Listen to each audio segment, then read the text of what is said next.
Warta Majelis Pekerja Klasis GPM Kota Ambon, Minggu 8 Desember 2024, pukul 18 WIB.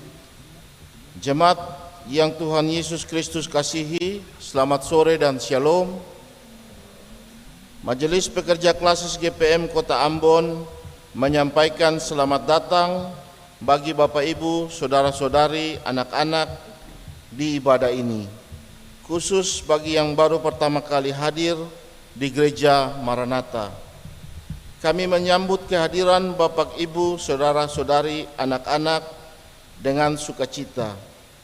Kami mengucapkan terima kasih kepada jemaat atas seluruh perhatian serta topangan untuk pelayanan dan kesaksian di Gereja Maranatha. Kami juga mengucapkan selamat bagi jemaat yang menikmati sukacita, HUT kelahiran, HUT pernikahan, dan kebahagiaan lainnya di sepanjang minggu ini. Doa kami, Tuhan Yesus senantiasa memberkati. Selanjutnya kami mohon perhatian jemaat untuk informasi pelayanan sebagai berikut. Persekutuan Belohi Amalatu Perwaba Kota Ambon akan melaksanakan perayaan Natal Kristus yang pelaksanaannya akan berlangsung pada hari Senin 9 Desember 2024 pukul 18 WIB bertempat di Gereja Maranatha. Kami mohon kehadiran Bapak Ibu, Saudara-saudari, anak-anak warga Belohi Amalatu yang berdomisili di wilayah Kota Ambon dan sekitarnya untuk menghadiri perayaan Natal dimaksud. Atas perhatiannya kami ucapkan terima kasih. Penerimaan kolekta syukur sebesar 1.992.000.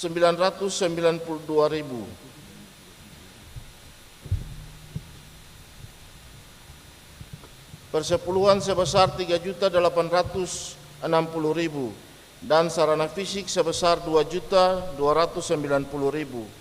Penerimaan kolekta Minggu 1 Desember 2024 pukul 18 WIB sebesar 10.941.000. Syukur sebesar 920.000. Persepuluhan sebesar 1.170.000. Sarana fisik sebesar 752.000. Ibadah Minggu 8 Desember 2024 saat ini dilayani oleh Pendeta Nyonya Desi Tuasela K. Majelis yang bertugas adalah Majelis Jemaat GPM Immanuel. Pembacaan Alkitab dari Matius 18 ayat 21 sampai 35. Yang mengisi dalam kebaktian ini Gideon Bevers. Lagu prosesi masuk para pelayan, nyanyian Kidung Jemaat nomor 13 ayat 1, 2, dan 4. Lagu untuk jabat tangan, nyanyian Kidung Jemaat 424. Jemaat setelah ibadah akan dilakukan jabat tangan dengan para pelayan di pintu keluar. Karena itu, mohon jemaat menunggu para pelayan mengambil posisi di pintu keluar, baru jemaat menyusul. Demikian warta Majelis Pekerja Klasis GPM Kota Ambon. Atas perhatiannya kami ucapkan terima kasih. Selamat memaknai persekutuan dengan Tuhan dan sesama di ibadah Minggu Adventus kedua ini. Tuhan Yesus memberkati. Shalom. Ambon 8 Desember 2024, Majelis Pekerja Klasis GPM Kota Ambon, Pendeta R.A. Rikumahu MTH Ketua, Pendeta M. Takaria MSI Sekretaris.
Jemaat kekasih Kristus, Shalom.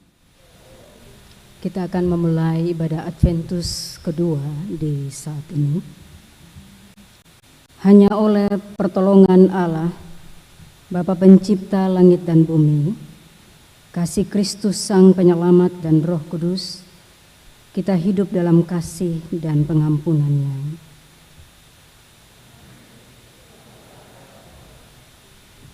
Damai sejahtera Allah menyertai jemaat sekalian.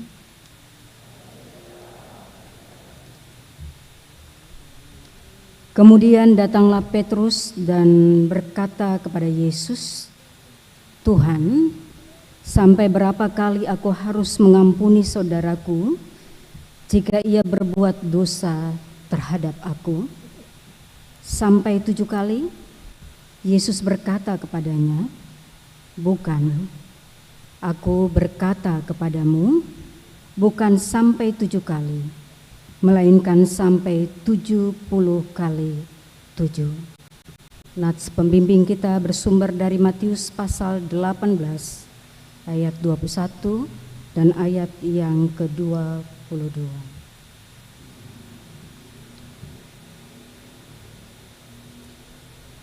Jemaat, marilah kita memuji Allah, besarkanlah nama-Nya.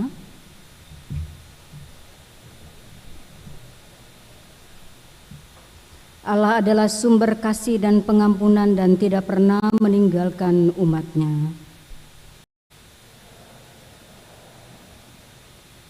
Marilah kita tuturkan bahwa kasih setia-Nya tak berubah untuk seterusnya dan selamanya. PKJ nomor 14 bait pertama.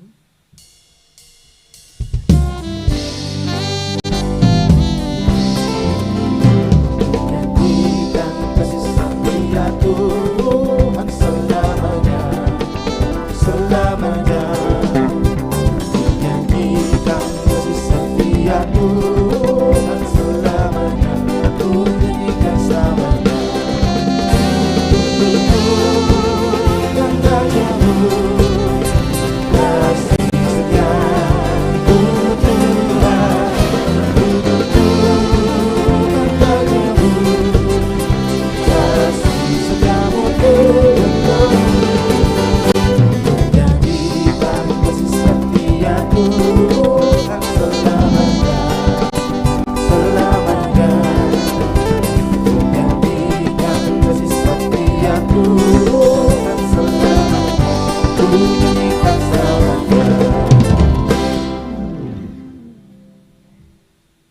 Jemaat yang Tuhan Yesus kasihi, di Minggu Adventus yang kedua ini, kita kembali mengingat berbagai sikap dan perbuatan kita yang tidak menunjukkan cinta kasih, baik kepada sesama maupun terhadap ciptaan lainnya.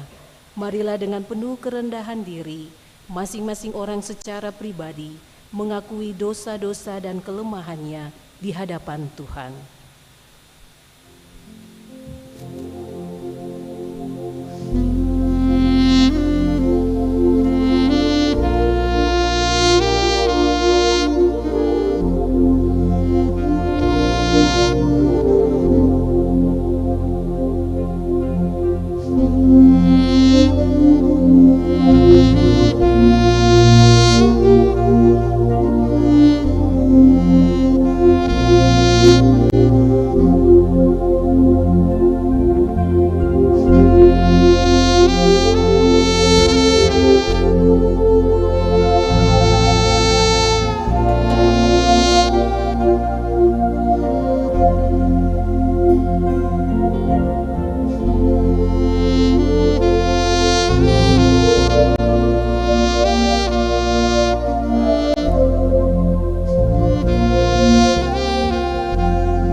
Ya Tuhan, kami mengaku di hadapan kekudusan-Mu bahwa kami adalah orang-orang berdosa yang sering tidak setia. Kami sering berlaku tidak setia, bahkan tak jarang memutarbalikan kebenaran demi pengakuan dan pujian. Ampunilah kami, ya Tuhan.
Kami mengakui bahwa kebencian seringkali menodai hidup kami.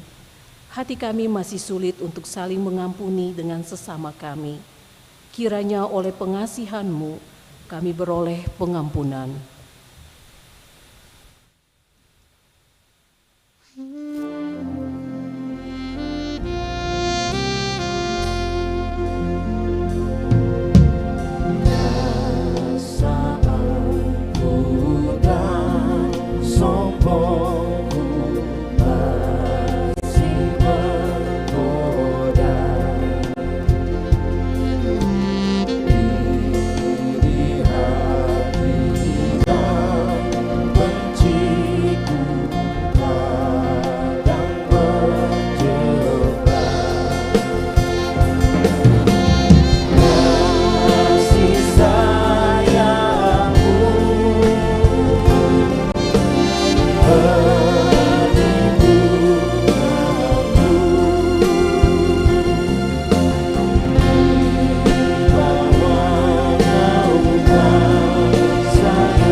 Atas pengakuan dosa kita terimalah janji berita pengampunan dosa dari mimbar pemberitaan. Jemaat Tuhan yang kekasih, pertobatan akan menjadi sempurna bila disertai dengan kesiapan untuk membarui hidup menurut kehendak Tuhan. Untuk itu dengarkanlah firman Tuhan ini. Jika kita mengaku dosa kita, maka Ia setia dan adil, sehingga Ia akan mengampuni segala dosa kita dan menyucikan kita dari segala kejahatan. Oleh sebab itu, setiap orang yang diampuni dosanya, haruslah ia juga mampu mengasihi dan mengampuni sesama manusia seperti dirinya sendiri.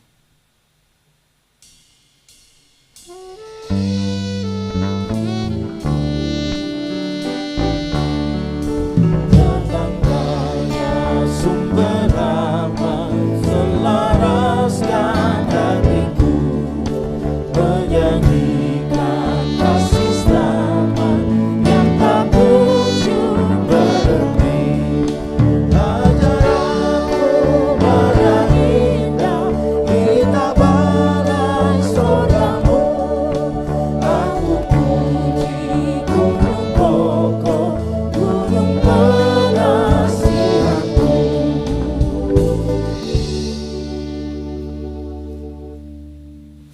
Jemaat dipersilahkan berdiri untuk menerima petunjuk hidup baru dan kesediaan untuk memberlakukannya.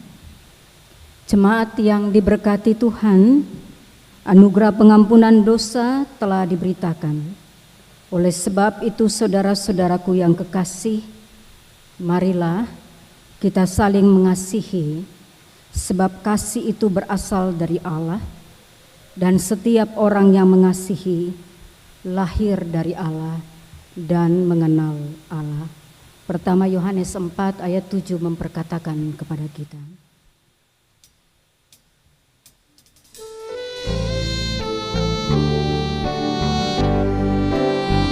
Ya Allah, kasih-Mu besar, lebih besar dari segala, tiada terduga dalamnya, tiada terjangkau luasnya. Ya Yesus, kasih-Mu besar, lebih besar dari segala, yang kekal Engkau beri, dan aku hidup berseri. Dalam doa aku bersyukur atas terima kasih-Mu. Ajar aku mengasihi-Mu dan sesama manusia.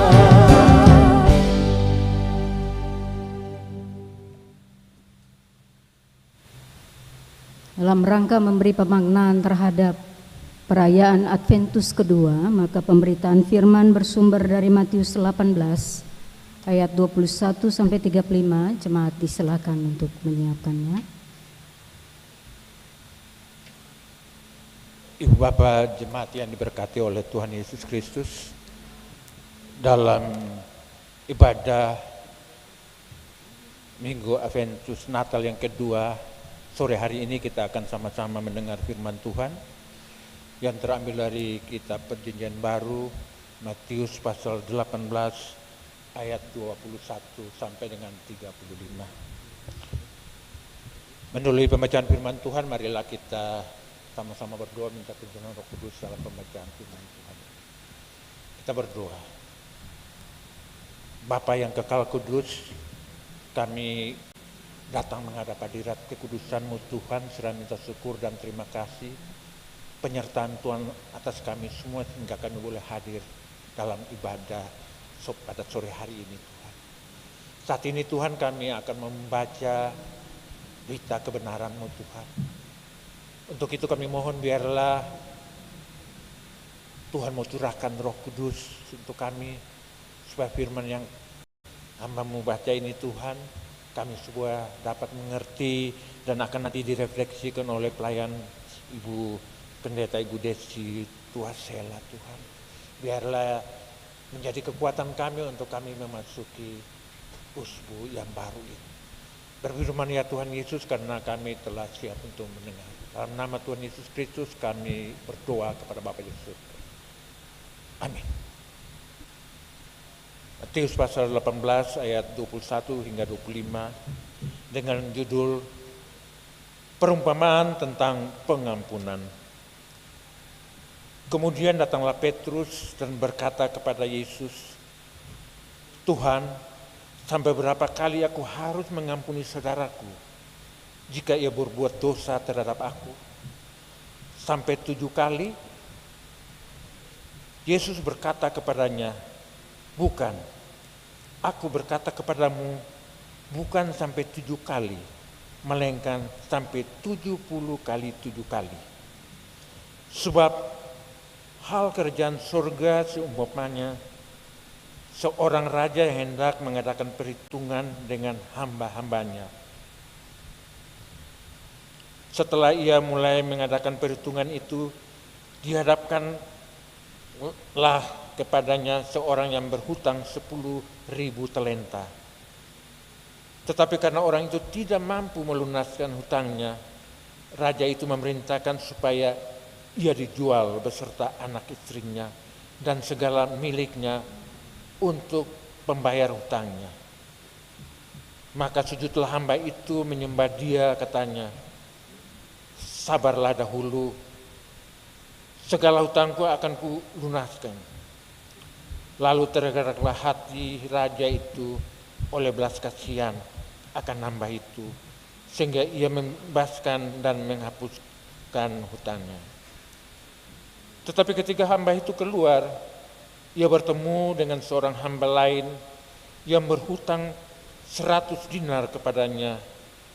Ia menangkap dan mencekik kawannya itu, katanya, bayar hutangmu. Maka sujudlah kawannya itu dan memohon kepadanya, sabarlah dahulu, hutangku itu akan kulunaskan. Tetapi ia menolak dan menyerahkan kawannya itu ke dalam penjara sampai dilunaskan hutangnya. Melihat hal itu, kawan-kawannya yang lain sangat sedih, lalu menyampaikan segala yang terjadi kepada tuan mereka. Raja itu menyuruh memanggil orang itu dan berkata kepadanya, hai hamba yang jahat, seluruh hutangmu telah ku hapuskan karena engkau memohonkannya kepadaku. Bukankah engkau pun harus mengasihi kawanmu seperti aku telah mengasihi engkau? Maka marahlah tuannya itu dan menyerahkan kepada algojo sampai ia melunaskan seluruh hutangnya. Maka Bapakku yang di surga akan berbuat demikian juga terhadap kamu, apabila kamu masing-masing tidak mengampuni saudaramu dengan segenap hatimu. Demikian firman Tuhan. Terpujilah Tuhan Yesus Kristus. Maranatha, Maranatha, Maranatha.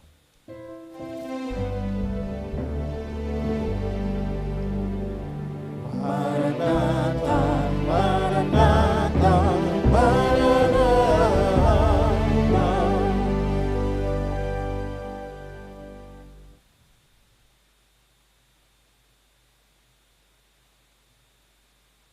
Jemaat yang beta kasihi dalam Kristus Tuhan, ada seorang tokoh bernama Anthony Bass. Dia berkata, dunia tanpa pengampunan adalah dunia yang miskin. Miskin kasih, bukan miskin materi. Tema khotbah Adventus kali ini ditentukan LPJ GPM, Kerajaan Sorga sudah dekat, hiduplah saling mengampuni. LPJ GPM memberikan direksi kepada kita bahwa sikap moral yang perlu diasah dalam masa menanti kedatangan Kristus yang dibahasakan oleh Matius 18 ayat 21 sampai 35 dengan kerajaan sorga, yakni sikap mengampuni. Pertanyaan mendasar mengawali khotbah ini adalah bagaimana Yesus mengedukasi kita tentang sikap dan prinsip pengampunan. Mari kita belajar dari teks bacaan yang baru saja kita bacakan, Matius 18 ayat 21 sampai 35. Yang pertama, teks ini memberikan sebuah pendasaran kepada kita bahwa pengampunan itu bagian dari sikap etis warga kerajaan sorga. Polanya atau rumusnya sederhana, bahwa kerajaan sorga itu adalah kerajaan etis. Bahwa semua orang yang mau mengalami sebuah kerajaan sorga, maka dituntut sikap etis pengikut dan anggota-anggotanya. Sikap itu adalah kesediaan kita untuk mengampuni. Bapak Ibu, kita belajar sebentar dari teks ini, dan kata mengampuni yang biasanya dipakai oleh teks aslinya Yunani koine, dia memakai kata api emei. Kata ini muncul sebanyak 47 kali. Kalau kita terjemahkan, dia syarat sekali dengan makna-makna yang menurut beta begitu kaya.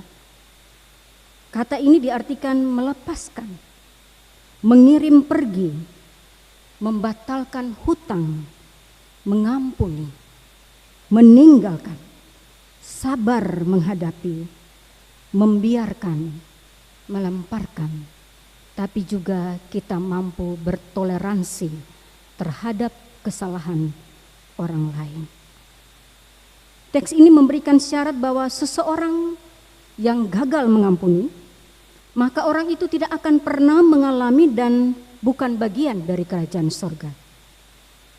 Kerajaan sorga bukanlah suatu imajinasi atau harapan tentang dunia pasca kematian.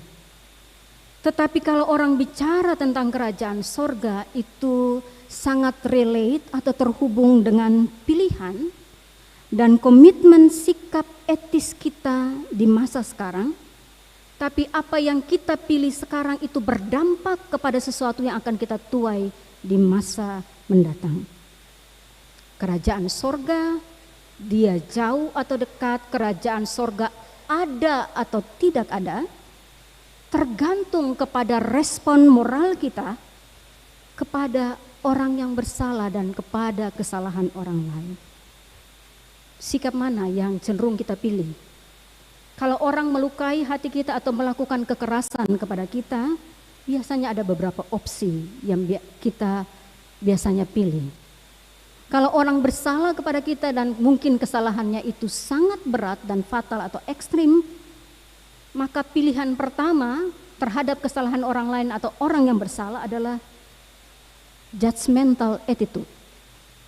Kita cenderung menghakimi dan menyalahkan orang.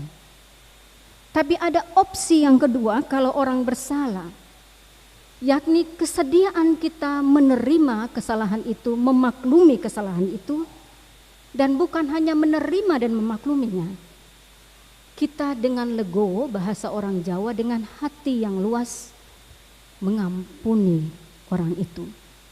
Atau ada opsi yang ketiga di antara kedua-duanya. Yang kedua, teks ini mengajari bahwa pengampunan itu memiliki dua sifat yang hakiki. Sifat yang pertama bahwa pengampunan itu bersifat tanpa batas, unlimited. Tapi yang kedua bahwa pengampunan itu yang diajarkan oleh Yesus bersifat mutual, saling. Jadi tidak ada proses pengampunan yang terjadi hanya sekali jadi dan instan. Tapi pengampunan itu punya mata rantai dan mata rantai itu perlu diperluas areanya. Ketika Petrus, Bapak Ibu perhatikan dan jemaat anak-anak kekasih, ketika Petrus bertanya kepada Yesus, sampai berapa kali aku harus mengampuni saudaraku yang bersalah? Sampai 7 kalikah? Pertanyaan yang menurut beta sederhana, tapi Yesus memberikan jawaban sangat bijaksana dalam teks ini. Mengapa Petrus memakai angka 7, Bapak Ibu? Petrus memakai angka batas pengampunan. Angka 7 itu adalah angka sempurna. Dan karena itu dia bilang bahwa kalau kita mengampuni seseorang, apakah dia sampai pada angka batas angka 7 yang disebut sempurna? 7 kalikah? Bapak Ibu, dalam tradisi Yahudi mengampuni itu cukup 3 kali. Jadi kalau ada orang bersalah dan kesalahan itu diadukan ke pengadilan, maka cukup hanya 3 kali kesalahan itu diadili bagi orang yang bersalah. Jika lebih, maka orang itu wajib dihukum. Yesus mengajarkan sebaliknya, bahwa menurut Yesus pengampunan itu dia berlaku tanpa batas. Kalau Petrus bertanya dalam kacamata dia sebagai seorang manusia bahwa ternyata kalau kita mengampuni orang itu batasnya cuma sampai 7 kali. Tapi Yesus bilang, enggak, bukan. Kalau kita berbuat salah atau orang lain melakukan kesalahan kepada kita, bahwa pengampunan itu dia tanpa batas dan unlimited. Dia melebihi batasan angka toleransi hukum manusia. Bahkan dia menyebutkan dengan juga memakai angka matematika di situ. Tuhan Yesus menjawab Petrus dengan sangat santun. Kalau ada orang bikin salah ke Ale, orang melukai Ale, maka jangan hanya mentok di angka 7. Anda harus memperluas angka itu, bahwa pengampunan harus berlaku 70 kali 7. Bapak Ibu, itu 490 kalau dalam angka itu merupakan angka jubileum, angka pembebasan yang dilipat gandakan. Yesus melipat gandakan pengampunan manusia. Yesus mau bilang begini, pengampunan kepada manusia itu tidak pernah selesai, tidak pernah ada akhir. Bapak Ibu, kadang-kadang kalau orang bikin ketong selalu bahasa Ale bikin beta 1 kali cukup, 2 kali cukup, 3 kali cukup. Kali keempat lagi, Ale per Ale, beta per Ale, beta per beta. Manusia dengan cepat-cepat menentukan batasannya. Jemaat, pengampunan itu berlaku sepanjang rotasi bumi itu berputar. Yesus bilang gitu. Jadi sepanjang ketong hidup, sepanjang bumi ini berputar, sebesar itu pula lah kemungkinan pengampunan harus kita buka seluas-luasnya. Mengapa harus begitu? Alasannya sederhana. Karena setiap manusia selalu berpotensi melakukan kesalahan. Kalau orang lain berpotensi melakukan salah, beta juga berpotensi melakukan salah.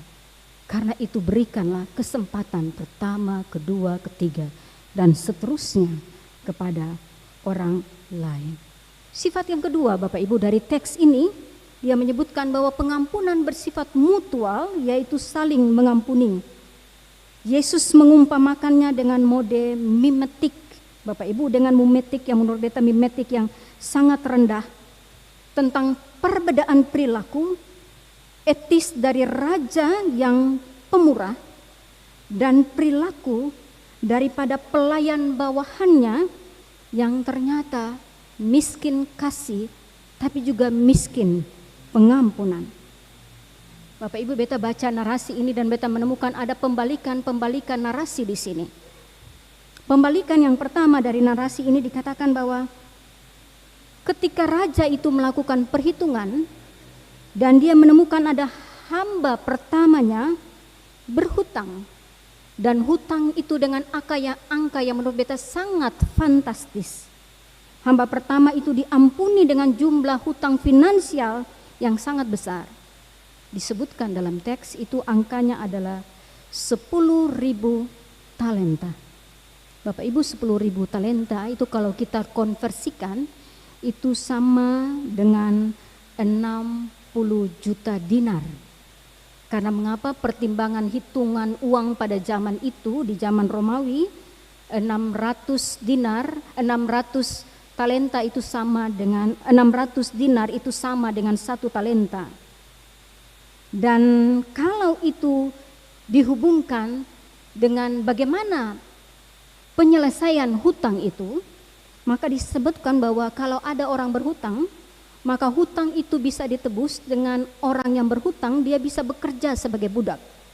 Dan kalau dia bekerja sebagai budak kepada orang yang mana dia berhutang di situ, disebutkan bahwa jangka waktu hari atau tahun dia harus melunasi hutang sebanyak 60.000 dinar itu, yaitu dia harus bekerja selama 383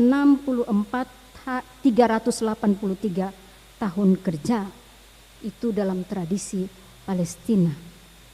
Bapak Ibu, hutangnya sebesar tanggungan pajak seluruh provinsi yang ada di Romawi. 3 provinsi tanggungan pajaknya itu sekitar 300 dinar, dan ada 2 provinsi itu sekitar 500 dinar. Jadi kalau dihitung-hitung, orang ini berhutang sejumlah tanggungan pajak yang tidak mampu dia lunasi. Harganya sebesar itu. Harga hutang piutang yang tidak mungkin dan tidak mampu dia bayar, dan layaknya dia dipenjara. Tapi raja itu memberikan pengampunan kepada dia. Yang kedua, jemaat, Ada pembalikan yang kedua di situ, yaitu ada hamba yang baru saja dilunasi hutangnya 60 juta dinar tadi, dia bertemu dengan orang lain, dan orang lain itu memiliki hutang juga kepada dia. Dan hutang yang dimiliki oleh hamba yang lain itu disebutkan di sini sebanyak 100 dinar. Bapak Ibu, 60 juta dinar angka yang paling tinggi, dan orang lain berhutang kepada dia hanya 600 dinar. Tapi yang menarik adalah dia diampuni oleh rajanya.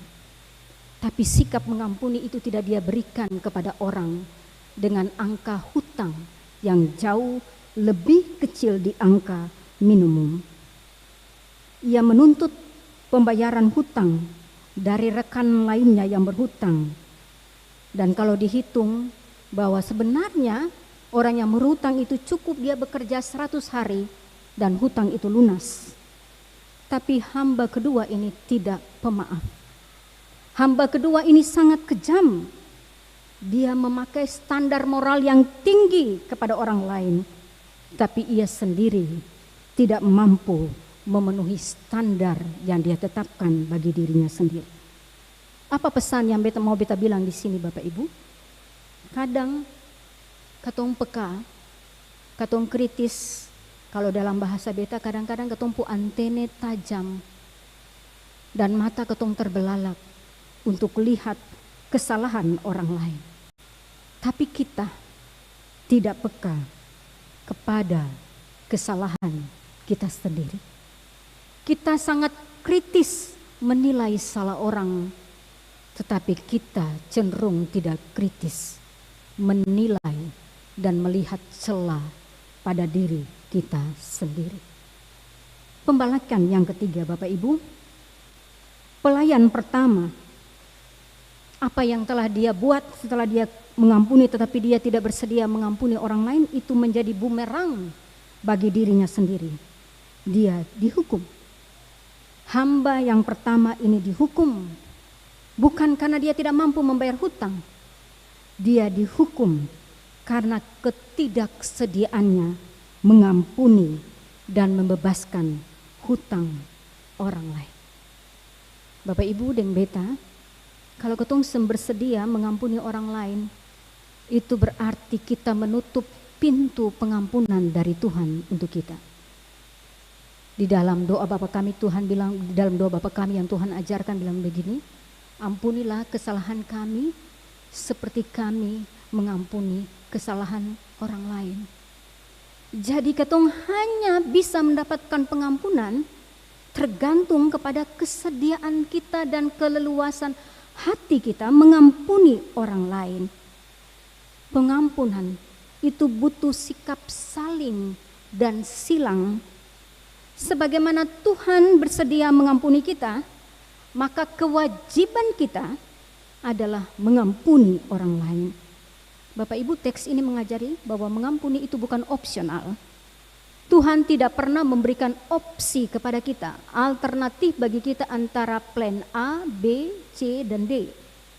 Tapi Tuhan bilang begini, mengampuni itu hukumnya wajib.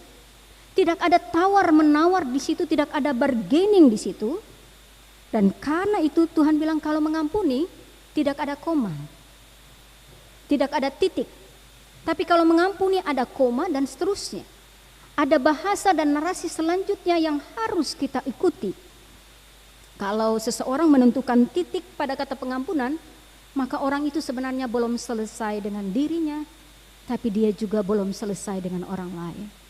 Kalau kita tidak bersedia mengampuni orang lain, bahasa keren orang bilang begini, unfinished business. Bapak Ibu punya bisnis bagasi yang Bapak Ibu pikul, tapi bagasi itu tidak mau dan tidak rela Bapak Ibu lepaskan dari Bapak Ibu. Dan karena itu dikatakan mengampuni itu suatu kewajiban. Kewajiban orang-orang yang mau menikmati kerajaan surga. Bapak Ibu jemaat, kali ini kita ada dalam Minggu Adventus yang kedua. Kalau Minggu Adventus yang pertama kita diajar untuk terus berpengharapan, menemukan harapan-harapan baru di tengah-tengah masa krisis dan kritis.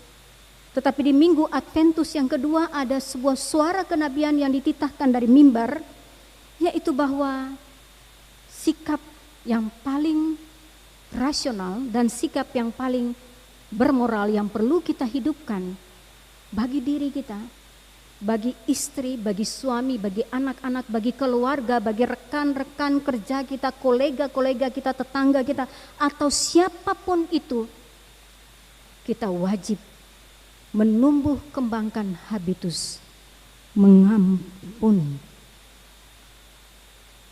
Hari ini di Minggu Adventus, Bapak Ibu, apa maksud Minggu Adventus?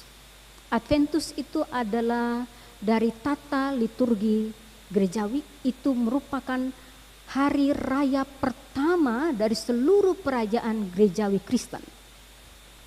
Jadi kalau Adventus itu kita rayakan sebagai hari raya pertama, dia memberi pesan bahwa kalau orang beradventus, mari kita berbenah hati, mari kita berbenah diri, mari kita berbenah hidup, mari kita benahi diri kita, benahi keluarga kita, benahi persekutuan jemaat kita, benahi relasi-relasi kita.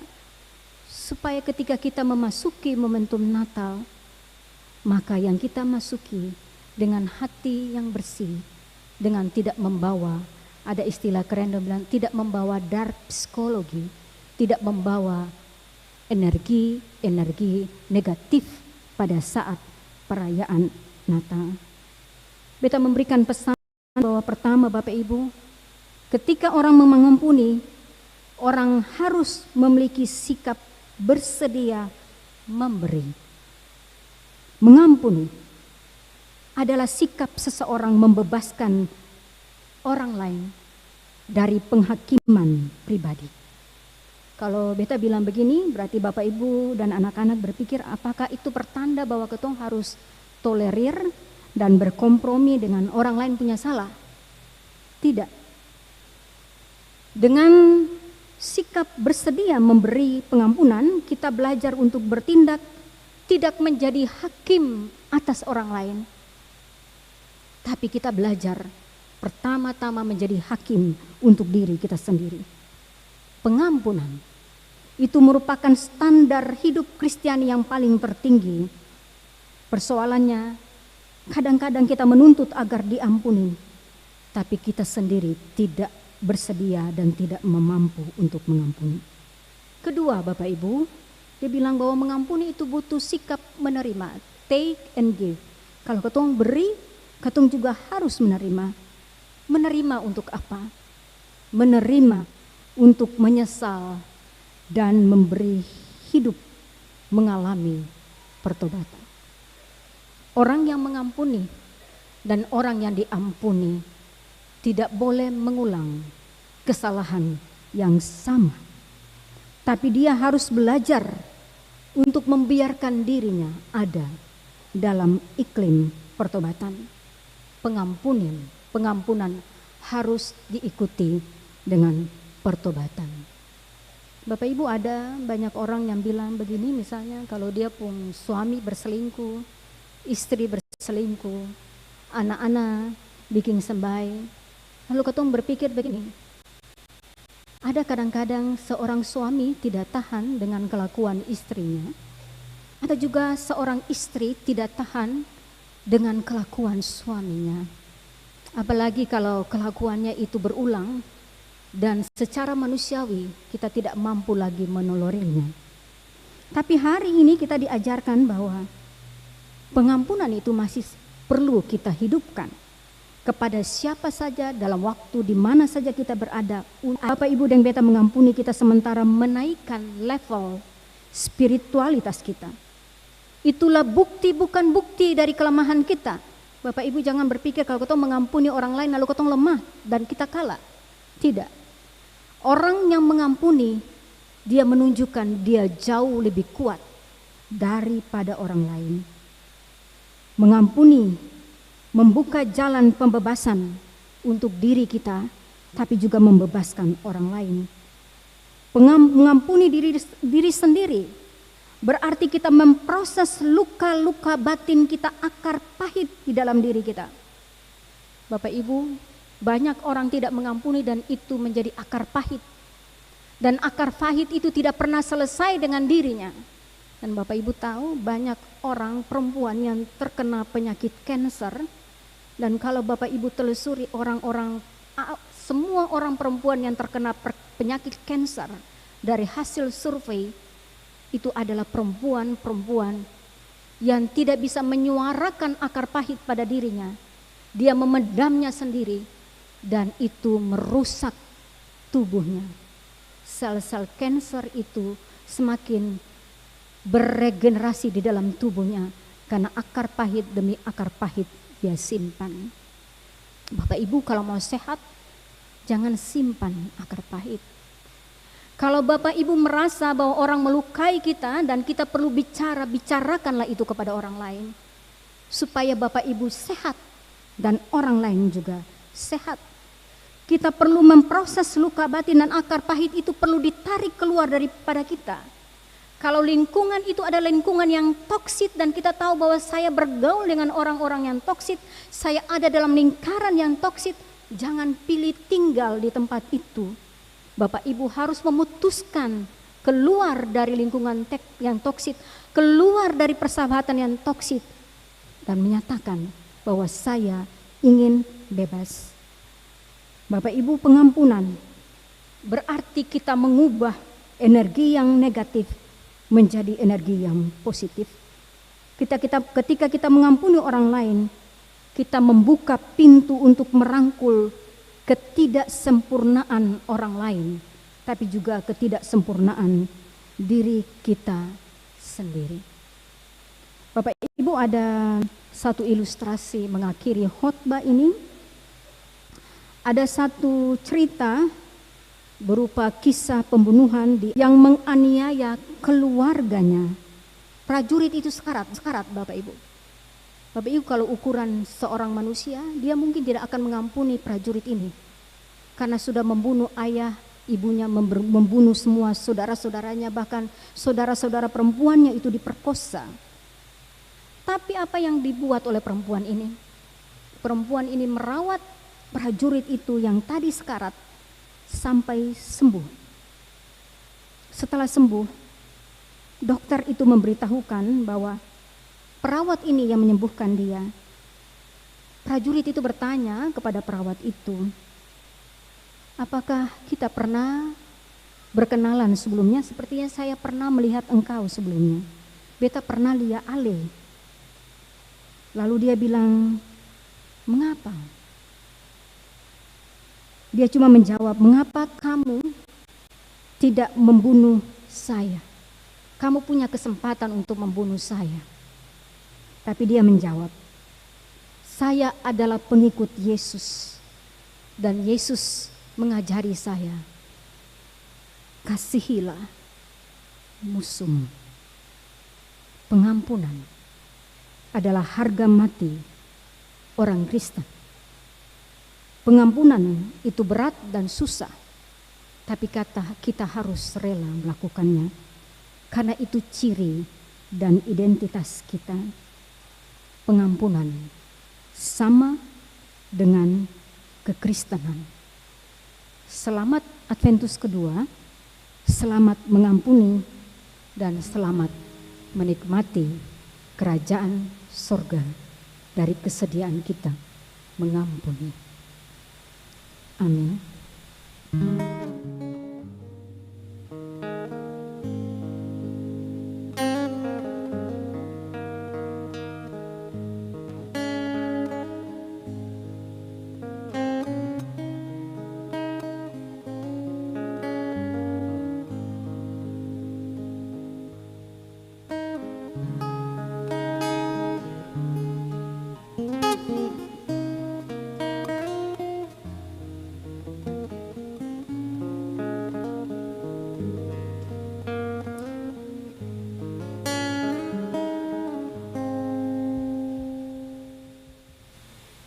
Jemaat, kita silakan berdiri. Kita akan memperbaharui pengakuan iman rasuli kita.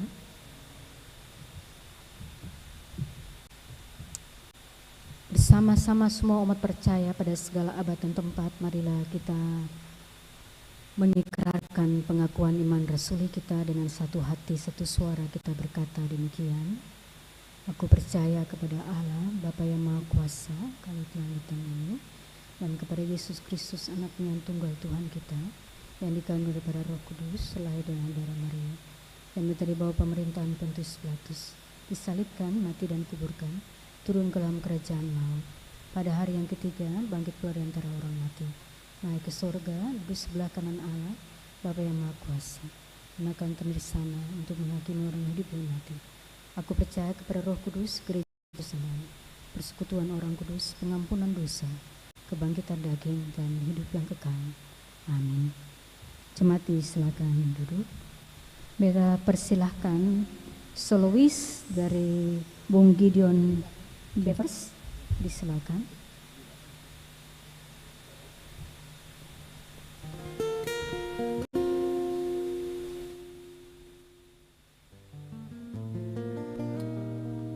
Selamat hari Minggu jemaat, Shalom. Semoga pujian ini menjadi berkat buat ketong semua, dan selamat memasuki Minggu Adventus yang kedua.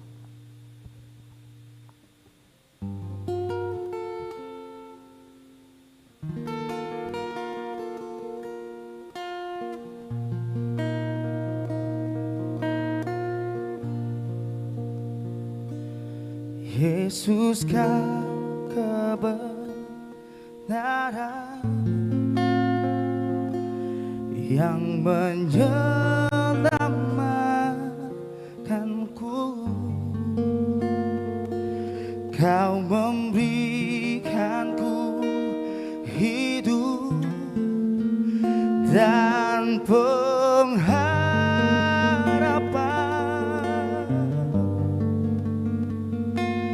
Ku ikut kehendakmu,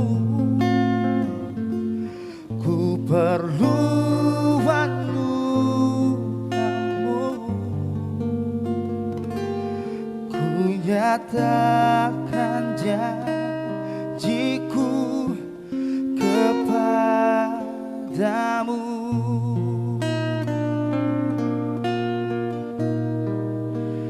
Kalau ku hidup bagimu, hatiku tetap menyembahmu.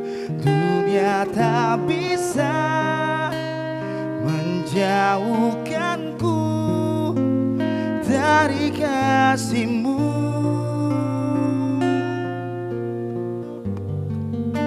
Selama ku hidup bagimu, mataku tetap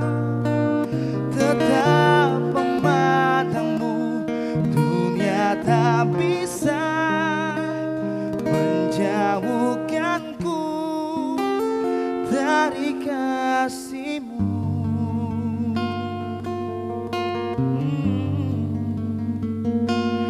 Yesus kau kebenaran yang menyelamatkanku, kau memberikanku hidup dan pengharapan.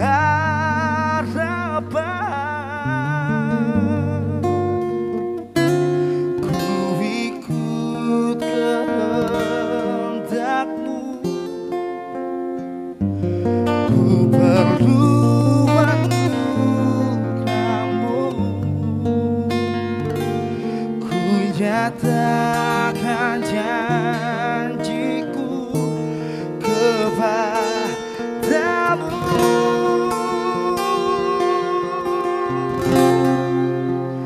Kalau ku hidup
uangmu, dunia tak bisa menjauhkanmu dari kasih-Mu.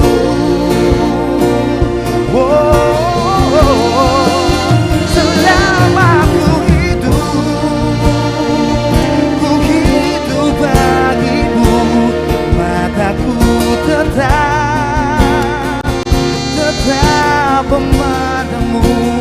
Dunia tak bisa menjauhkanku dari kasih-Mu.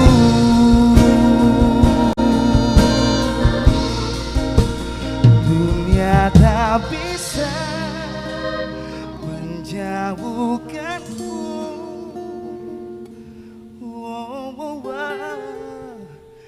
dari kasih-Mu.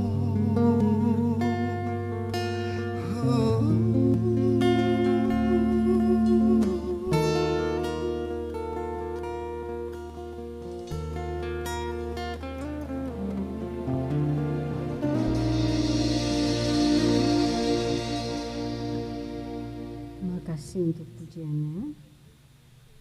Jemaat kekasih Kristus, kita akan memberi persembahan syukur.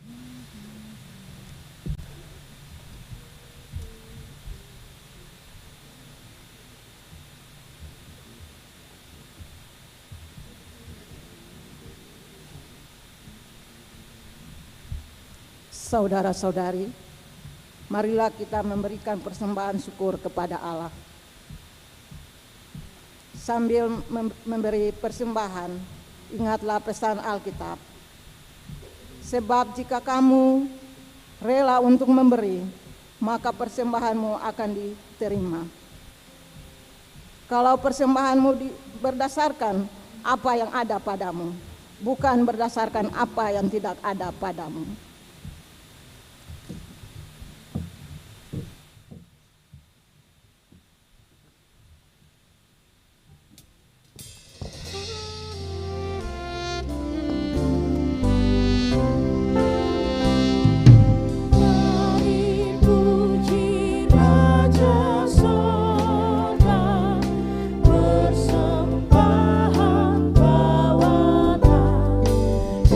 Ditebusnya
Jemaat, mari kita berdoa.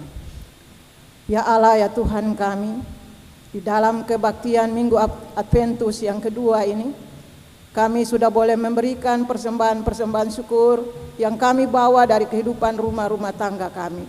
Bapa, berkati persembahan ini juga ya Tuhan, biarlah menjadi alat untuk menopang pekerjaan-Mu di tengah-tengah dunia ini. Dan ajarlah kami bukan saja uang yang kami berikan, tapi seluruh hidup dan kehidupan kami persembahkan untuk kemuliaan nama Tuhan. Di dalam nama Tuhan Yesus, persembahan yang hidup, kami berdoa kepada Allah Bapa di sorga. Amin.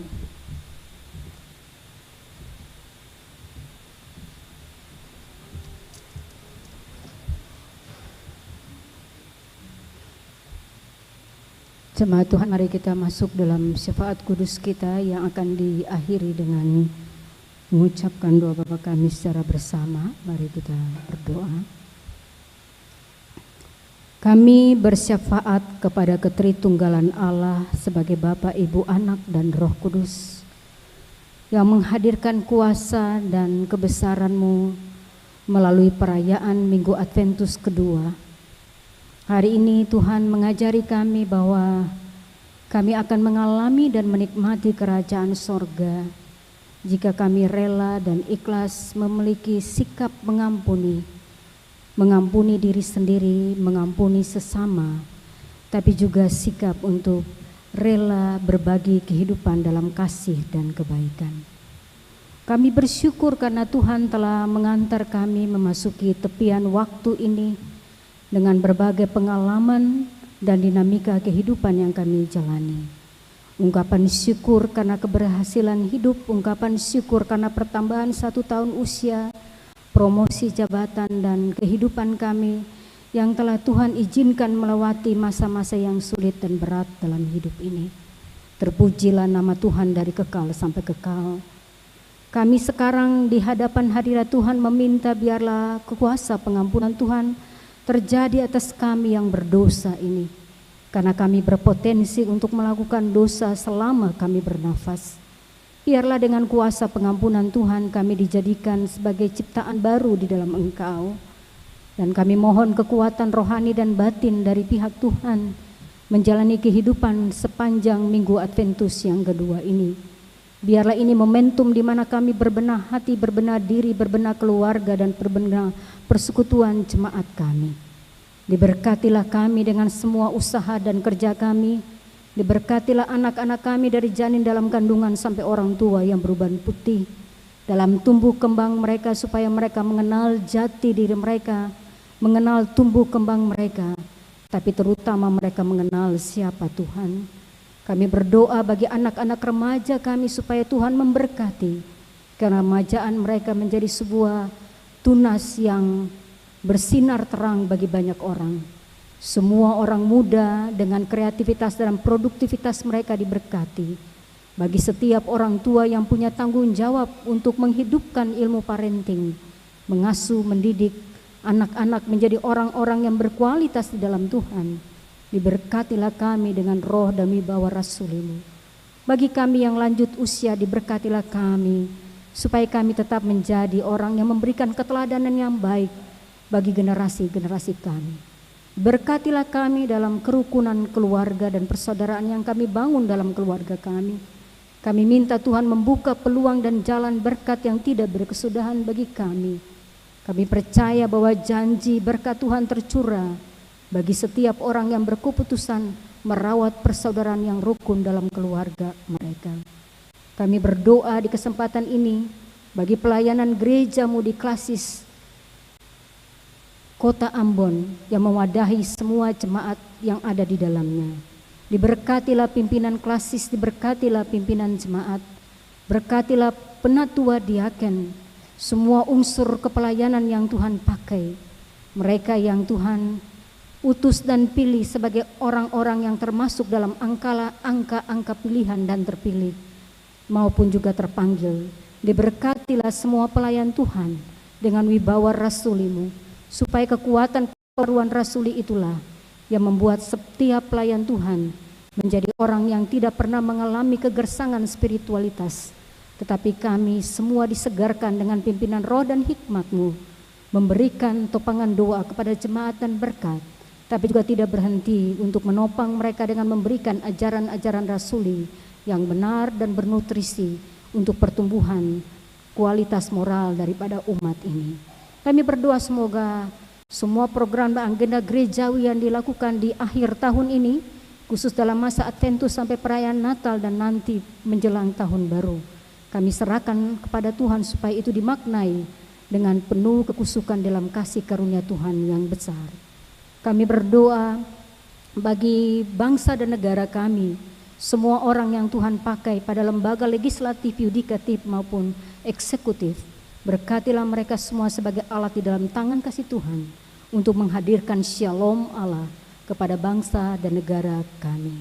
Kami berdoa bagi ibadah yang kami gelar di malam hari ini, semua orang yang berpartisipasi secara pasif dan aktif, biarlah kehadiran kami diberikan penghargaan yang tinggi oleh Tuhan. Engkau melipat gandakan kasih dan karunia kami, dan biarlah kehidupan kami dipenuhi dengan berkat Tuhan yang tidak berkesudahan. Majelis bertugas dari Jemaat GPM Immanuel Karpan, bagi kolektan Tuagama, bagi tenaga musik, tenaga multimedia, Tuagama dan semua orang yang berkenan memberikan talenta mereka untuk menopang pelayanan Kristus dalam ibadah kudus ini, diberkati oleh Tuhan. Kami punya pergumulan dan doa masing-masing yang merupakan doa rahasia maupun doa yang kami utarakan secara nyata pada Tuhan. Minta Tuhan menjawabnya seturut kasih dan kehendak bebas-Mu. Berikanlah kekuatan terang Kristus itu memimpin langkah hidup kami setiap waktu. Kami merangkul dalam kekuatan doa mereka yang berduka cita, mereka yang sakit, mereka yang termarginalkan dalam hidup, janda, duda, yatim, piatu, disabilitas, yang mengidap HIV AIDS, mereka yang berada dalam kehidupan yang terpuruk. Kami mohon dengan penuh kerendahan hati Engkau mengangkat harkat dan martabat mereka. Yang menanggung beban yang berat, Tuhan berikan bahu ilahi-Mu untuk meringankan beban-beban kehidupan mereka. Ini doa dan pergumulan kami, pergumulan-pergumulan yang paling rahasia sekalipun. Dengar, sahuti, dan jawablah kami seturut kasih dan kehendak bebas-Mu. Tuhan, bagi juga solois yang memuji Tuhan di saat ini, diberkati dengan puji-pujian yang terlafaz kepadamu. Hanya dalam nama Yesus Kristus Tuhan kami yang agung, kami berdoa dan bersyafaat kepada Allah Bapa dalam kerajaan sorga, dan izinkanlah kami mengakhiri syafaat kudus kami di saat ini dengan mengucapkan doa Bapa kami secara bersama. Bapa kami yang di sorga, dikuduskan nama-Mu, datanglah kerajaan-Mu, jadilah kehendak-Mu di bumi seperti di sorga. Berilah kami pada hari ini makanan kami yang cukup, dan ampunilah kami akan kesalahan kami, seperti kami juga mengampuni orang yang bersalah pada kami. Dan jangan membawa kami ke dalam pencobaan, tapi lepaskanlah kami dari yang jahat, karena Bapa yang punya kerajaan dan kuasa dan kemuliaan sampai selama-lamanya. Amin. Jemaat dipersilahkan berdiri.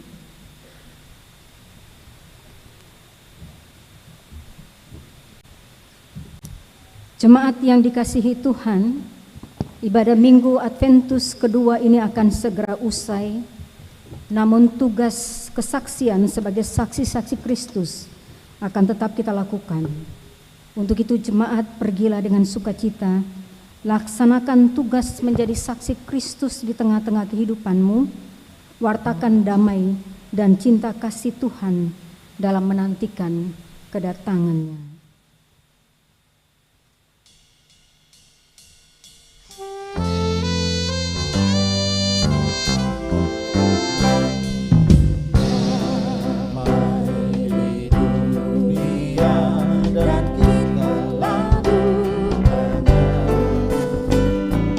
Damai sejahtera, Allah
Jemaat, untuk tugas pengutusan itu terimalah janji penyertaan dan berkat yang berasal dari pihak Allah.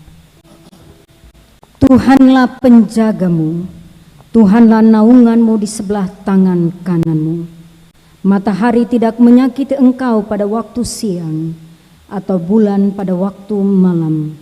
Tuhan akan menjaga engkau terhadap segala kecelakaan. Ia akan menjaga nyawamu. Tuhan akan menjaga keluar masukmu dari sekarang sampai selama-lamanya. Amin.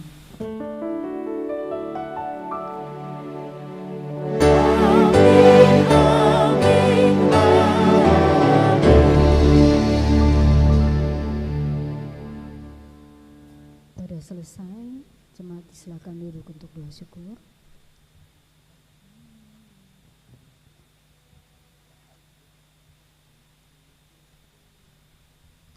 Jemaat Tuhan, selamat merayakan Adventus yang kedua. Tuhan memberkati kita sekalian. Shalom.